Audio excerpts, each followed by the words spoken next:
BBAలో university second rank, third rank సాధించడం Sun International విద్యార్థులకే సాధ్యం. మనం ముస్తాబాద్ రోడ్లో ఉన్నాము. విజయవాడ నుంచి ముస్తాబాద్ వచ్చే రోడ్లో. ఈ రోడ్డు కూడా పూర్తిగా ముంపుకి గురయ్యి సాధారణ జనజీవనం పూర్తిగా స్తంభించిపోయిందని చెప్పాలి. ఏదైతే కార్లు మునిగిపోయి ఉన్నాయో ఆ కార్లు మునిగిపోయిన రహదారిలో మనం ఉన్నాము. ఈ గ్రామానికి చెందిన జనసేనకు సంబంధించిన గన్నవరం మండల సెక్రటరీ సంజయ్ రాణి ఉన్నారు. చెప్పండి అమ్మా, ఎప్పుడన్నా అసలు మీకు మీ ఊరు పెద్దలు మీతో ఇంత వరద ఎప్పుడన్నా చూసారా మీరు? ఎప్పుడూ లేదండి. గత 50 ఏళ్ల వరకు ఇప్పటి వరకు ఇలాంటిదైతే ఎప్పుడు జరగలేదు. ఇంత ముంపు ఇంత నష్టం అయితే ఎక్కడా లేదు. మాకు తెలిసి ఈ మధ్య కాలంలోనే లేదు. ఈ మధ్యలో చాలా కార్లు మునిగిపోయాయి. ప్రెగ్నెన్సీ లేడీస్ ఇద్దరు ఇక్కడ ఉంటే ముస్తాబాద్ నుంచి వచ్చి మేము తీసుకెళ్ళాం అనమాట. మాకు కరెక్ట్గా ఇది స్టార్ట్ అయిన నెక్స్ట్ డేనే ఇక్కడ స్థానిక ఎమ్మెల్యే గారు యార్లగడ్డ వెంకట్రావు గారు వచ్చి ఇక్కడ నుంచి మొత్తం సందర్శించారు. ఫస్ట్ మీరు అలర్ట్గా ఉండండి, ఎలాంటి ప్రాణ నష్టం జరగకుండా దగ్గరుండి చూసుకోండి అని చెప్పారు. మా జనసేన పార్టీ అధినేత పవన్ కళ్యాణ్ గారి ఆదేశాల మేరకు మొత్తం గన్నవరం కాన్స్టిట్యున్సీ జన సైనికులు కానీ ప్రజలు కానీ అలర్ట్గా చేసి వాళ్ళని జాగ్రత్తగా ఉండమని అయితే మేము ముందుగా ఇన్ఫర్మేషన్ ఇచ్చాం. మన ఐటీ మినిస్టర్ లోకేష్ బాబు గారు ఆయన టీంని తీసుకొని ఇది మొత్తం ఏరియా లొకేషన్ మొత్తం సెర్చ్ చేయించి ఎలాంటి ప్రాణ నష్టం జరగకుండా మీరు అందరికీ అందుబాటులో ఉండమని మాకు ఆదేశాలు అయితే ఇవ్వడం జరిగింది. అలాగే మా గ్రామ ప్రజల్ని కానీ వాళ్ళు ఎక్కడ ఇరుక్కుపోయి ఫస్ట్ ఫ్లోర్లో ఉండిపోయి బయటికి రాలేని పరిస్థితిలో కూడా ఉన్నారు. వాళ్ళని వచ్చేసి మేము ఎంఆర్ఓ గారికి విఆర్ఓ గారికి మేమైతే సహకరించారు. వాళ్ళు కూడా మార్నింగ్ వచ్చేసి అర్ధరాత్రి వరకు మేము ఉండి చాలామందిని కూడా బయట వేసాం. కొంతమందిని మిగిలిన వాళ్ళని ఉదయం పూట 10 నుంచి 11 గంటలలోపు బయట పడేసామండి. మాకు పంచాయతీ నుంచి వేము రాధాకృష్ణ గారు మా పంచాయతీ సెక్రటరీ, ఆయన కూడా చాలా హెల్పింగ్ చేశారండి. పంచాయతీ నుంచి కానీ రెవెన్యూ డిపార్ట్మెంట్ కానీ మాకైతే ఎలాంటి ప్రాణ నష్టం జరగకుండా ప్రజలను అయితే బయట పడేసాం. ప్రెగ్నెన్సీ లేడీస్ని కూడా మేము జాగ్రత్త చూసుకున్నాం. వాళ్ళంతా వాటర్ కొంచెం డౌన్ అయిన తర్వాతే మేము బయటికి పంపించాము. మీ ఊళ్ళో ఏదైతే గత ప్రభుత్వంలో ఏదైతే జగన్మోహన్ రెడ్డి ప్రభుత్వానికి సంబంధించి జగనన్న కాలనీ ఇచ్చారో అవి ముంపుకు గురైనాయి అంట కదా పూర్తిగా? అసలు పూర్తిగా ఊర్లో ఒక 10 ఇళ్ళు మాత్రమే ఊర్లో ఇల్లు అయితే కొన్ని 50 ఇళ్ల వరకు జగనన్న ఇల్లు మునిగిపోవటం జరిగింది. అసలు అందులో వాళ్ళే పైకెక్కేసి నైట్ పైన వర్షం పడుతుంది, వాళ్ళు కిందకి దిగి బయటికి రాలేరు, వర్షంలో అందులోనే ఉండలేక నానా అవస్థలు పడ్డారు. వాళ్ళనే మేము బయట పడేసి ఆ స్థలానికి చెల్లించిన సొమ్ము మళ్ళీ దానికి కన్స్ట్రక్షన్ కి అయిన సొమ్ము మొత్తం నీళ్ళలో పోసిన అంతేనండి. అంతే, ఎందుకంటే వీళ్ళు వాళ్ళ దగ్గరే డబ్బులు తీసుకొని 2.5 లక్షల వరకు వాళ్ళ దగ్గర వసూలు చేసి వాళ్ళ దగ్గర డబ్బులు తీసుకొని కట్టించారని చెప్తున్నారు. మాకు ఇంత నష్టం జరిగిందమ్మా మాకు అని చెప్పి. ఇంకా అక్కడ మా ముస్తాబాద్ గ్రామంలో జగనన్న కాలనీల కోసం మొత్తం 104 ఎకరాలు తీసింది. 104 ఎకరాల్లో గాను ఒక 6 ఎకరాలు మాత్రమే డెవలప్ చేసి ఇళ్ళ కోసం అని చెప్పి అది విజయవాడ స్థానికులకు అక్కడ ఇచ్చారు. అక్కడ వరకు మాత్రమే జరిగింది. మిగతా 100 ఎకరాల వరకు ఏమైపోయిందో కూడా స్థలం మనకు తెలియదు, ఇప్పటి వరకు బయటికి రాలేదు. గ్రామం కెరీర్ రోడ్లో స్థానికులు ఉన్నారు, వాళ్ళని అడిగి వివరాలు తెలుసుకుందాం. మీరు ఎప్పుడైనా ఇంత వరదని మీ పూర్వీకులు ఇట్లాంటి పరిస్థితి ఉంది వచ్చిందనేది అంతకుముందు గతంలో చూసారా? అంటే గతంలో 77 టైంలో వచ్చింది, తర్వాత 96లో వచ్చింది. కానీ ఇంత విపరీతమైన ఫ్లడ్ మట్టుకు నేను చూడలే. మేము చిన్నపిల్లలప్పుడు గట్టెక్కి చూసేవాళ్ళం, అబేలు సరిది అనేవాళ్ళు. దీన్ని అంత సరిది వచ్చేది. అప్పుడు బుడమేరుకి ఇంత కట్ట ఈ విధమైన పటిష్టత లేదు. బాబు గారు వచ్చి పట్టిసీమ చేయటం వల్ల కట్ట బలం చేసి ఇచ్చేశారు. ఈ 5 సంవత్సరాల్లో జగన్మోహన్ రెడ్డి కట్ట మీద కనీసం పారిడి మట్టి వేయకపోవటం వల్ల ఆ కట్ట బ్రీచ్ అవటం, ఇది ఇటు రావటం, లేకపోతే అసలు ఇట్టి పరిస్థితుల్లో ఇటు వచ్చేది కాదు. అయినా అపారమైన వర్షం కూడా పడింది. ఇక్కడ 25 దుక్కులు పడిందంటే తిరువూరు మైలవరం వెళ్ళేపాటికి 30, 35, 40 దుక్కులు వర్షం పడటం అంటే అసలు హైలీ ఇంపాసిబుల్. మేము చూడలా, మేము 10, 12, 15 దుక్కులు కన్నా మించి చూడలా. బాగా ఎక్కువ మనకు 25 దుక్కులు వర్షం పడింది. ఎకరం 10 కోట్లు, సుమారు 10 కోట్లు చేసే రోడ్లో మనం ఉన్నాం. ఇంత ఖరీదైన ఏరియా, దీనికి సంబంధించి ప్రముఖ MNC కంపెనీస్ కూడా ఇక్కడికి వచ్చినాయి ఈ రోడ్లోకి. ఇట్లాంటి పరిస్థితి వస్తుందనేసి ఊహించారు అసలు ఈ ప్రాంత ప్రజలు? ఇట్లాంటి పరిస్థితి వద్దంటే ఇంత ఫ్లడ్ ఇది న్యాచురల్ కెలామిటీ కాబట్టి దీన్ని అయితే ఎవరు ఊహించలేదండి.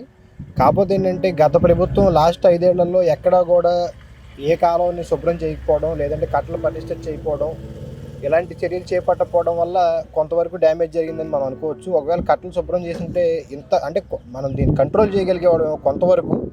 ఇంత డ్యామేజ్ అయిపోయినా కానీ కొంతవరకు డ్యామేజ్ని కంట్రోల్ చేయడానికి ఆస్కారం ఉండేది.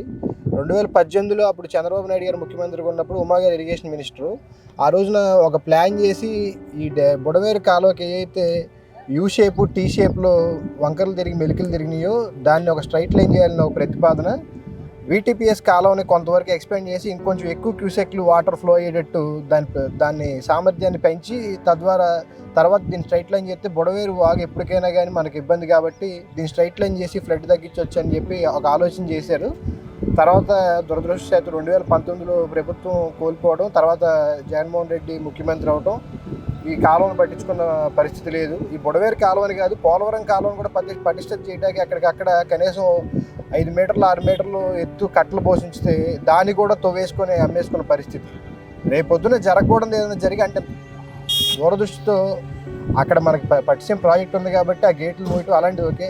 ఈ మధ్యలో ఎక్కడన్నా కానీ స్లూయిస్ ద్వారా లేదంటే వాగుల ద్వారా వచ్చిన వాటర్ పోలవరం కాలంలో ఓవర్ఫ్లో అవుతున్నప్పుడు కూడా గండి పెడితే ఈ పరిస్థితికి వస్తుందేమో అని భయం కలుగుతుంది. మా దగ్గర చూసుకుంటే సూరంపల్లి ఉన్న దగ్గర నుంచి మొదలుపెట్టి మన కంచూరు మేరలో ఎక్కడ మట్టి లేకుండా ఎత్తేసారు మొత్తం. ఆ మట్టి అమ్ముకున్నారు కానీ ఈ కాలువలకి రైతులకు పనికొచ్చేది ఈ కాలువలు మాత్రం సరి చేయలేకపోయారు. ఈ ముంపు ప్రాంతాలు సంబంధించి మీ ఊరు మీ చుట్టుపక్కల జరగాల్సిన సహాయ కార్యక్రమాలు, ఆహారం, నీళ్లు అందుతున్నాయా? ముస్తాబాద్ గ్రామంలో దాదాపు 30 ఇళ్ళు మునిగిపోయినాయండి. స్టేషన్ రోడ్లో ఆ స్టేషన్ రోడ్లో 30 ఇళ్ళు మునిగిపోతే నైట్ పూట సర్పంచ్ గారికి వార్త వచ్చింది. సర్పంచ్ గారు ఆపరేషన్ చేసుకొని ఉన్నారు. ఆపరేషన్ చేయించుకొని ఉంటే వాళ్ళ అబ్బాయిని పంపించి ఎంఆర్ఓ గారికి వాళ్ళందరికీ ఫోనులు చేసుకొని వాళ్ళందరూ కూడా నైట్ పూట అక్కడ ఉండి వాళ్ళందరినీ తెల్లారినాక చక్కగా ఇంటికి ఒక్కళ్ళకి కూడా హాని జరగకోకుండా ఫుడ్ విషయంలో కానీ అన్ని విషయాల్లో జాగ్రత్తగా దగ్గరుండి 10 మంది దాదాపు దగ్గరుండి పంచాయతీకి సంబంధించిన వాళ్ళు కానీ ఎంఆర్ఓలు కానీ మొత్తం కలిసి దగ్గరుండి చక్కగా చూసుకున్నారు. ఇప్పుడు కొంచెం వాటర్ తగ్గింది. ఈరోజు పొద్దునే పంపించగలిగాము. పంపిస్తే ఇక వాళ్ళకి మన సరుకులు ఇస్తున్నారు కదా, ఆ సరుకులు కూడా పంపిస్తామమ్మా, ఇక మీరు వండుకొని తినండి అని చెప్పాము. ముస్తాబాద్లో మాత్రం జనాన్ని మాత్రం మంచిగా కాపాడారు సర్పంచ్ గారు వాళ్ళు కానీ వీళ్ళు అందరు కానీ. ఏదైతే గత ప్రభుత్వంలో జగన్మోహన్ రెడ్డి ప్రభుత్వంలో జగనన్న కాలనీలు సెంటు ఇళ్ళు అనేది ఏదైతే మీ నియోజకవర్గం మొత్తంలో వందలాది ఎకరాలు ఎక్వైర్ చేసి కొని పంచి దాంట్లో నిర్మాణాలు చేశారు, ఇప్పుడు అవన్నీ కూడా ముంపుకు గురైనవి అనేది ఉంది, నిజమేనది? అసలు జగన్మోహన్ రెడ్డి ఇచ్చిన ప్రతిదీ ఎక్కడిచ్చినా సరే అక్కడ 30 లక్షలు చేయదు వాల్యుయేషను. దాన్ని రైతుకేమో 50 లక్షలు ఇచ్చి వీళ్ళు ఎంఆర్ఓలు తకిమా వాళ్ళు అందరూ కలిసి 20 లక్షలు తీసుకుని 70 లక్షలు చేసి దగ్గర 30-40 ఎకరాలు తీసుకున్నారు. అలా ఇక్కడ కేసరపల్లి గన్నవరం నియోజకవర్గం మొత్తం ఎక్కడిచ్చినా పొలంలోనే ఇచ్చారు. ఒక్క కొండపావులూరు మటుకు NDRF దగ్గర గట్టు మీద ఇచ్చారు. అది కూడా కనీసం 7 కిలోమీటర్లు, విజయవాడ వాళ్ళు అయితే 30 కిలోమీటర్లు అక్కడికి వెళ్ళి వాళ్ళు ఇల్లు కట్టుకుని సెంట్లో వాళ్ళు బతకలేరు. కనీసం 2 సెంట్లు లేకపోతే వాడికి ఒక కుక్క ఉంటుంది, కుక్కను ఎక్కడ పడుకోబెట్టాలి? వీళ్ళతో పాటు కుక్క కూడా పడుకోవాలి. ఆ పరిస్థితి. ఇంత దయనీయమైన జగన్ ఇళ్ల ప్లాట్లు తప్ప ఎప్పుడు కూడా ఇంతకుముందు మేము ఇచ్చాం 3 సెంట్లు ఇళ్ల ప్లాట్లు ఇచ్చాం. ఇంత దారుణంగా ఇళ్ల ప్లాట్లు ఇవ్వటం మటుకు మేము ఇదే చూస్తున్నాం. అతను ఎక్కడిచ్చినా మునిగే కాడే. మీరు చూసుకోండి, జక్కంపూడి కట్టింది కూడా రాజశేఖర రెడ్డి టైంలోనే. అప్పుడు అది బుడమేరు. అక్కడ ఎలా కట్టారు ఆ రోజు? ఇప్పుడు అదే 14 నుంచి 19 వరకు గట్టెమ్మట కట్టారు. గట్టెమ్మట కట్టడం వల్ల వాళ్ళకి నివాసయోగ్యంగా ఉంటుంది, ఇబ్బంది ఉండదు. వీళ్ళు ఎంతసేపు డౌన్లో కట్టి వాళ్ళు మునిగిపోవాలి, వాళ్ళు మనల్ని అడుక్కోవాలి. ప్రజలని బెగ్గర్స్ని చేశారు తప్ప ఎవరిని అభివృద్ధిలో బాటలోకి ఏం తీసుకెళ్ళ. వాళ్ళ ఇళ్లలో పెట్టుకున్న సామాన్ తడిసిపోయి వాళ్ళు ఏడుస్తుంటే మనకి కళ్ళ నీళ్ళ పరిమితం అవుతుంది. మాకు కూడా చాలా బాధ వేసి మేము ఇక్కడి నుంచి మా వంతు ఉడత సాయం మేము కూడా ఎవరి కాలం పంపబట్టి ప్రతివాడు వీళ్ళు వాళ్ళు అని లేదు, ప్రతి మనిషి కూడా సాయం చేశారు. ఇది ఆ బాబు గారు గొప్పతనం ఏంటంటే ఎంత ఇది వచ్చినా సరే ఆయన నిత్యం అక్కడుండి మెయింటైన్ చేయటం అంటే ఆయనకు దండం పెట్టాలి. మీరు చెప్పండి, ఏదైతే జగన్మోహన్ రెడ్డి ఎమ్మెల్యే జగన్మోహన్ రెడ్డి గడిచిన 4 రోజుల నుంచి వాళ్ళు నిన్న బెంగళూరు వెళ్ళారు. ఆయన కేవలం చంద్రబాబు నాయుడు ఇల్లు మునకకుండా ఉండటం కోసం మీ అందరినీ ముంచాడు అని చెప్పేసి ఆయన నేషనల్ మీడియాతో కూడా ఇదే చెప్తున్నారు. దాంట్లో వాస్తవం ఎంత? అది అసలు ఆ మాట మాట్లాడడానికి ఆయనకి కొంచెమైనా కానీ ముందు ఎవరికైనా ఒక హ్యుమానిటేరియన్ గ్రౌండ్స్ ఉండాలి. మానవతా దృక్పథం ఉన్నవాడు ఎవడో కూడా ఆ మాట మాట్లాడారు. మేము చూసినంతలో ఈ చిన్న చిన్న పల్లెటూరు నుంచి రైతులు కానీ లేదంటే పార్టీలకు అతీతంగా కూడా కొంతమంది సామాజిక కార్యకర్తలు కూడా వాళ్ళకి తోచినంత వాటర్ ఫుడ్ ఏదో ఒకటి వాళ్ళకి దగ్గరగా ఉన్న ప్రాంతాలకి అప్రోచ్ లేకపోయినా కానీ ట్రాక్టర్లు వేసుకొని రిస్క్ తీసుకొని వెళ్ళి అక్కడ పంచుతున్నాం. ఎక్కడా కూడా అసలు ఆకలితో ఉండకూడదు ప్రజలని చెప్పి చంద్రబాబు నాయుడు గారు ఆలోచించి ముఖ్యమంత్రి గారు మోకాళ్ళ లోతు నడువు లోతు నీళ్ళలో తిరుగుతాయి వెళ్ళలేని దగ్గరికి జేసీబీల మీద వెళ్తుంటే అసలు బొడవేరుకి కృష్ణానదికి చంద్రబాబు నాయుడు గారి ఉంది కృష్ణానది కరకట్ట పక్కన గుంటూరు జిల్లా పరిధి, అది గుంటూరు జిల్లా పరిధి. బుడవేరు వెళ్ళేది అసలు బుడవేరు ఖమ్మం జిల్లాలో స్టార్ట్ అవుద్ది, నెమల దగ్గర నుంచి స్టార్ట్ అవుద్ది.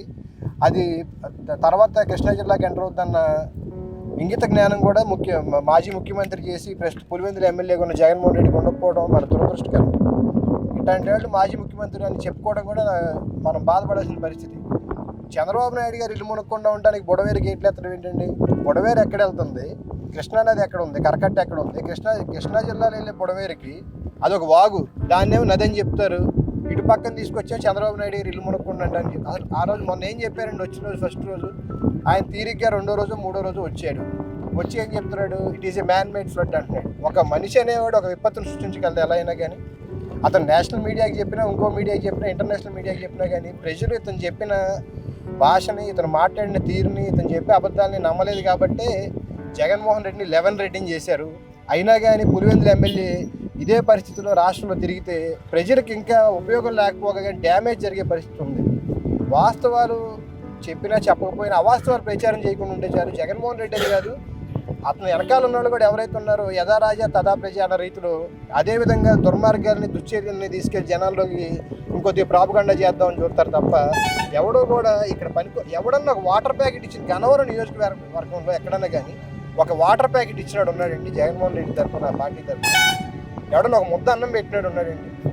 అవన్నీ చేయకపోగా చంద్రబాబు నాయుడు గారు ఇల్లు కాపాడుకోవడానికి విజయవాడ ముంచాడంటే అసలు ఇంగిత జ్ఞానం ఉన్నవాళ్ళు బెజవాడలో పుట్టి పెరిగిన వాళ్ళు ఎవరికైనా తెలుస్తుందండి. ఇది మ్యాన్ మేడ్ ఫ్లడ్ అని అసలు ఎట్లా అంటాడండి? బుడవేరు కాలం వెళ్ళేది ఎక్కడ ఉంది, చంద్రబాబు నాయుడు గారు ఇల్లు ఎక్కడ ఉంది, కృష్ణానదికి బుడవేరు కాలకి సంబంధం ఏంటనే విషయం కూడా అతను తెలియదు కాబట్టి ఈ విధంగా మాట్లాడుతున్నాడు. ఈ మంచి చెడు లేకుండా, మానవత్వం లేకుండా, సహాయం చేయకపోగా వచ్చి విషం జల్లే కార్యక్రమం చేస్తున్నాడు.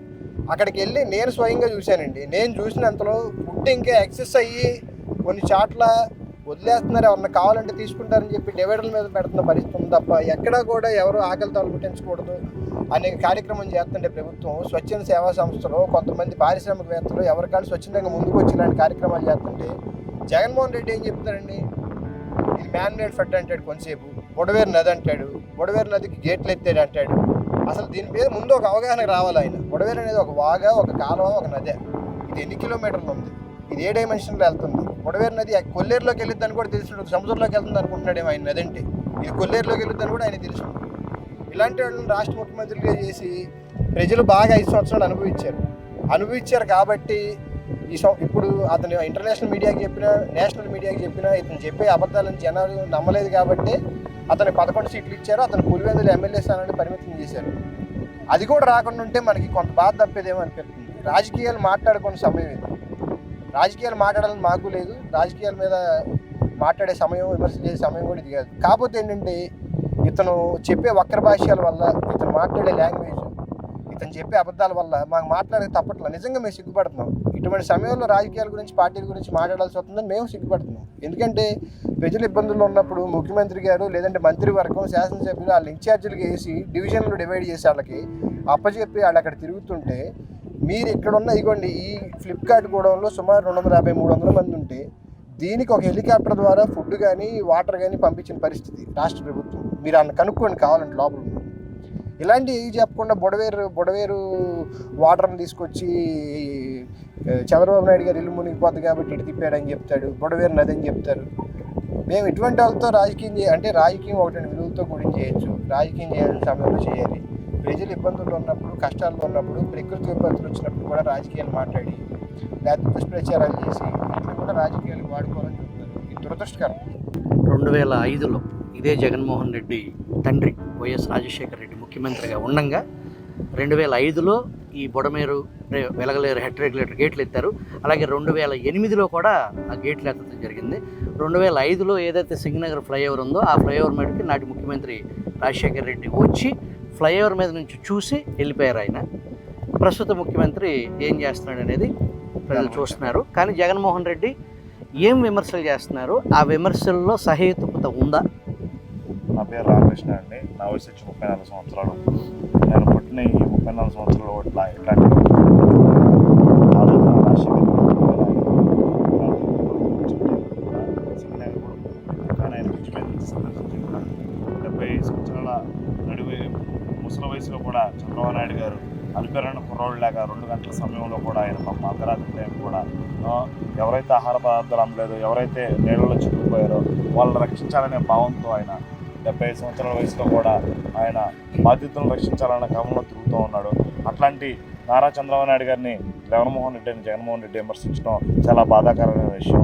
అయ్యా జగన్మోహన్ రెడ్డి, నువ్వు పేదలకు సాయం చేయాలనే ఉద్దేశం ఉంటే వారికి నీ కార్యకర్తల ద్వారా మంచినీళ్ళు కానీ ఫుడ్ ప్యాకెట్లు కానీ ఇట్లాంటివి సహాయం చేయాలి. కానీ నువ్వు ఎలాంటి పరిస్థితుల్లో కూడా రాజకీయ విమర్శలు చేయడం అది నీకు తగదని తెలుగుదేశం పార్టీ తరఫున, పౌర సమాజం తరఫున మిమ్మల్ని కోరుకుంటున్నాము. భవిష్యత్ తరాలలో మీరు ఏ సందేశం ఇవ్వాలని మీరు అనుకుంటున్నారు అని నేను మిమ్మల్ని కోరుకుంటున్నాను. ఇట్లాంటి విపత్తులు వచ్చిన సమయంలో రాజకీయాలు మాట్లాడుకోకుండా సమాజంలో ఉన్న ప్రజలకి మెరుగైన సేవలు కలిగించడం కానీ, వాళ్ళకి ఏదైనా వైద్యం ఇబ్బంది పడుతుంటే వైద్యం గురించి సమీక్ష చేయడం కానీ, లేదు నీ కార్యకర్తలకు సందేశం ఇచ్చి మన పార్టీ తరఫున పేదలు ఎవరైతే వరదల్లో చిక్కుపోయిన బాధితులు ఉన్నారో ఆ బాధితులను రక్షించాలని కోరుకోవటం కానీ అలాంటివి చేస్తే బాగుంటుంది. కానీ జగన్మోహన్ రెడ్డి, నీ పార్టీ ఎట్లయితే శవాల మీద పార్టీ ఏర్పడిందో అట్లాగే ఇవాళ కూడా శవ రాజకీయాలు చేయడం కోసమే నువ్వు మాట్లాడే విధానం చూస్తే ప్రజలందరికీ అర్థమవుతుంది. నీ విధానాలను మార్చుకోలేదు కోవటం వల్లనే నీకు 11 సీట్లు రావటం జరిగింది. అలాంటి నీ విధానాలు మార్చుకోకుండా ఎప్పుడు కూడా శవాల మీద రాజకీయాలు చేయాలనుకుంటే భవిష్యత్ తరాల్లో నీకు ఆ 11 సీట్లు కూడా ఆంధ్రప్రదేశ్ ప్రజలు ఎవరని మేము కోరుకుంటున్నాము. అది భవిష్యత్ తరాల్లో నువ్వు ఏదన్నా సేవ చేయాలనుకుంటే ప్రజలకు మెరుగైన సేవ చేయి, సహేతుకమైన విమర్శలు చేయాలని మేము కూడా కోరుకుంటున్నాము.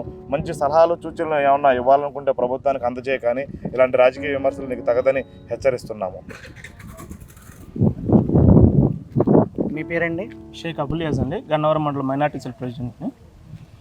లోకేష్ బాబు గారు గత 4 రోజుల నుంచి మామగారు ఫంక్షన్ పెట్టుకొని కూడా ఏదో ఒక పూటకి వెళ్ళి తెల్లారిపాటికి ఫ్లైట్లో హెలికాప్టర్లో వచ్చేసి వర్షాలు వచ్చేసి మునిగిపోతున్నాయని తెలిసి సెంట్రల్ గవర్నమెంట్ నుంచి వ్యవసాయ శాఖ మంత్రిని పిలిపించి ఇక్కడ లోకల్లో వచ్చే పొలాలు మొత్తం చూపించి 3,000 ఎకరాలు మా ఊరు నుంచి మా దగ్గర 3,000 ఎకరాలు మునిగిపోయి ఉంటే ఇక్కడికి పిలిచి సెంట్రల్ మినిస్టర్ పిలిచి వ్యవసాయ మంత్రి అచ్చెన్నాయుడు గారిని పిలిచి రైతుని పరిశీలన పంపించి రైతులకి ఎంత నష్టం జరిగింది ఏంటనే వివరణ చేయించమని పంపించినారు. దీనికి లోకేష్ బాబు గారికి కృతజ్ఞతలు తెలియజేసుకుంటున్నాను.